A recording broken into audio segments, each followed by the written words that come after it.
ये हमारे मुल्क का अलमिया है कि एक तरफ तो हम खसारे का रोना रोते हैं और मुख्तलिफ इदारों के बारे में कहते हैं कि यहाँ पे जो ये इदारे हैं ये खसारे में चल रहे हैं, और साथ ही वहाँ पे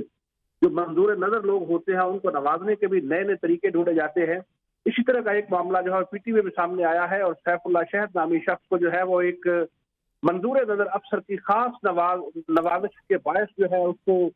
कर दी गई है, और रिटायरमेंट से चंद घंटे पहले इस अफसर को मुस्तकिल डायरेक्टर ट्रेनिंग एकेडमी तैनात करने का इंकशाफ हुआ है। और हमारे जराये का कहना है कि सैफुल्लाह शाहिद को 1,97,000 रुपए माहाना तनख्वाह मिलेगी, जबकि पेट्रोल की मद में भी उनके लिए जो है वो रिलीफ रखा गया है, और उसके अलावा दीगर जो अलाउंसेस भी है वो भी उनको दिए गए हैं, जबकि उनके जो साहबजादगान हैं उनके लिए भी स्पेशल फेवर जो है वो रखी गई है। तो हमारे जराये का ये कहना है कि पीटीवी जो बारहा ये अदा कर चुका है कि हमारे यहाँ जो है खसारा चल रहा है, लेकिन वहां पे आए रोज ऐसी चीजें भी सामने आती हैं कि जहाँ पे मुख्तलिफ लोगों को नवाजने के लिए इस तरह के हथकंडे भी